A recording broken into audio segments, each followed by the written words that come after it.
La fresque est organisée en une multitude de petits jeux un peu sociaux dans le corps où on se déplace mais aussi où on réfléchit dans une certaine instantanéité et ensuite on s'observe.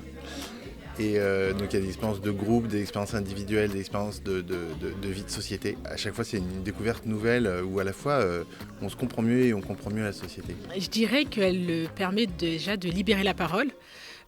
Parler de discrimination sans outils, sans contexte bienveillant, ça peut être compliqué.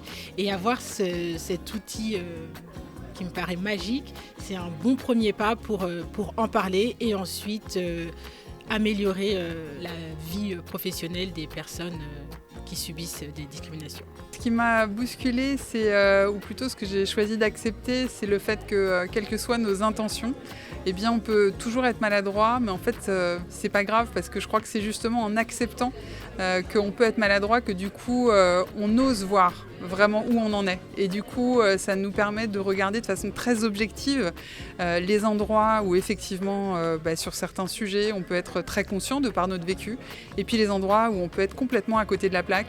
Et je crois qu'il y a une part d'humanité en nous qui a du mal à accepter qu'on puisse faire des grosses bourdes et qu'on puisse faire du mal aux gens. Et je crois que c'est justement en acceptant ce risque que du coup, on a l'occasion de progresser. Alors ce que ça a changé chez moi, je dirais que c'est vraiment ma prise de conscience individuelle sur mes propres mécanismes psychologiques.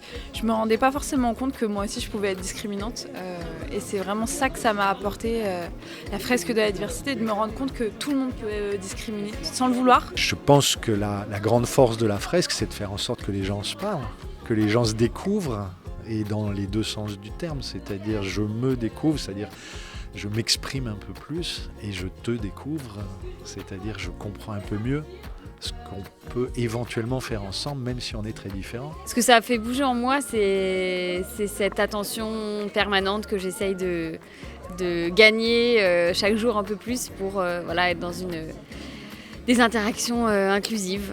Je pense qu'au sein des organisations, la fresque elle peut permettre de développer beaucoup plus de diversité, d'égalité et d'inclusion, de lutte contre les discriminations de façon générale, puisqu'on a encore malheureusement souvent des personnes multiminorisées qui sont exclues de ces organisations ou qui arrivent à y accéder mais qui sont quand même minorisées.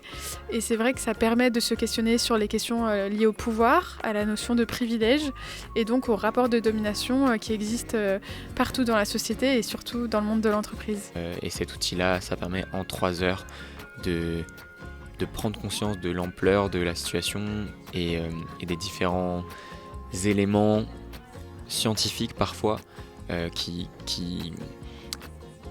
peuvent façonner en fait le débat et entamer une démarche de déconstruction, voire approfondir la démarche de déconstruction qui existe déjà. Donc c'est fondamental pour les individus eux-mêmes et les organisations.